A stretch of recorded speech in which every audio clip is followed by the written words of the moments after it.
Segundo Bertrand Russell, a geometria, conforme estabelecidas pelos gregos, começa com os axiomas, que são ou pretendem ser autoevidentes, e seguem com o raciocínio dedutivo para chegar a teoremas que estão muito longe de ser autoevidentes. Dessa forma, parece ser possível descobrir coisas sobre o mundo real, primeiro notando o que é autoevidente e a seguir usando a dedução. Quando a Declaração da Independência dos Estados Unidos diz "consideramos essas verdades como autoevidentes", isso é baseado no modelo de Euclides. É comum vir dizer que a obra de maior impacto no mundo ocidental, depois da Bíblia, foram os Elementos de Euclides, do qual se estima que 2.000 edições foram tiradas.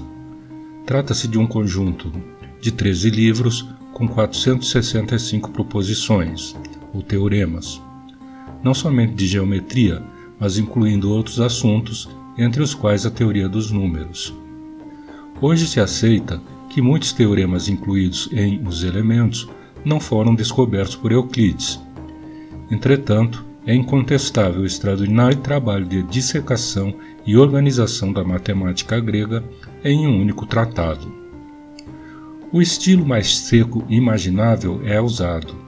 Não há exemplos, motivações ou introduções, apenas proposições e suas provas. Ao ser perguntado se haveria uma forma mais rápida de aprender geometria do que se debruçar em Os Elementos, Euclides respondeu: "Não há caminho real para a geometria."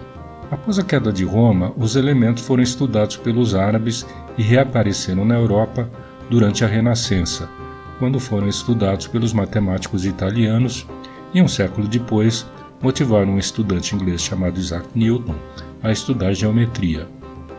O gênio de Euclides foi capaz de capturar praticamente toda a matemática conhecida na época e colocá-la de maneira organizada e lógica. E isso não é pouca coisa. Mas, mais do que isso, Euclides nos deu um esplêndido exemplo do desenvolvimento axiomático do assunto. A invenção do método axiomático. O método axiomático é uma maneira sistemática de organizar a razão demonstrativa ou dedutiva para estabelecer proposições matemáticas. Ele pode ser representado pelos 4 blocos do triângulo ao lado. Atualmente, as noções comuns e definições de Euclides soam ingênuas.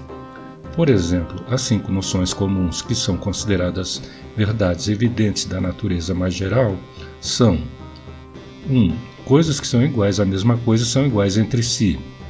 2. Se iguais são somados a iguais, os totais também são iguais. 3. Se iguais são subtraídos de iguais, as sobras também são iguais. 4. Coisas que coincidem entre si são iguais entre si. E 5. O todo é maior do que a parte.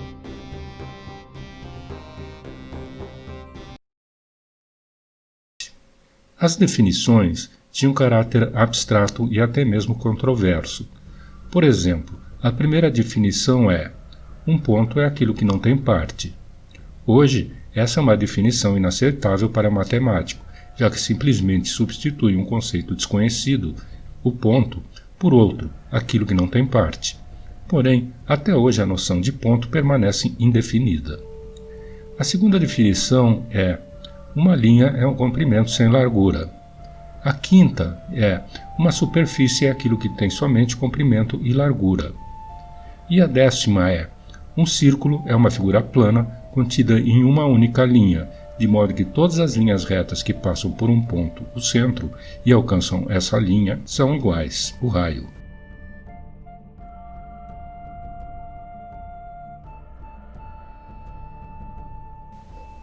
Os axiomas e postulados. Essas são verdades que aceitamos. O postulado 1. É possível traçar uma linha reta de qualquer ponto a outro ponto. Postulado 2.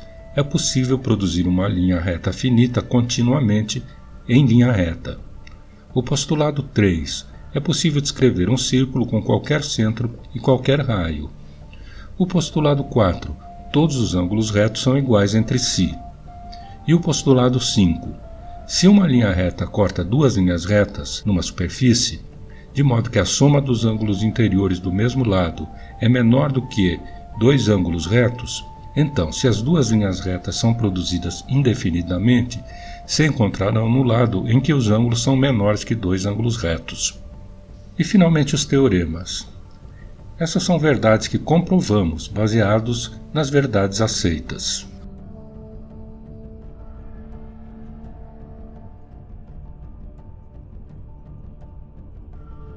O quinto postulado. O quinto postulado difere claramente dos anteriores. Primeiro, ele é mais longo e mais complicado, além de estar bem longe de ser tão óbvio quanto os demais. O postulado parece ser complicado demais para ser colocado na mesma categoria dos outros quatro. Compare-o, por exemplo, com o inócuo todos os ângulos retos são iguais. Mesmo hoje em dia, muitos matemáticos consideram o postulado 5 duro de engolir e gostariam de vê-lo na lista das proposições. Não que alguém duvide de sua validade, que parece inteiramente plausível. O problema é que os axiomas normalmente não são tão específicos.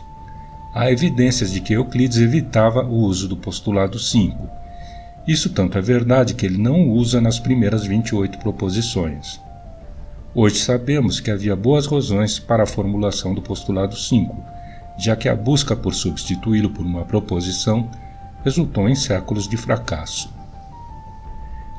Afirmações equivalentes ao postulado 5 são, por exemplo, duas linhas paralelas nunca se encontram, há no máximo uma linha que pode ser traçada paralela à outra por meio de um ponto externo, e se uma linha cruza uma de duas paralelas, ambas quais são coplanares à linha original, então essa linha também cruza a outra.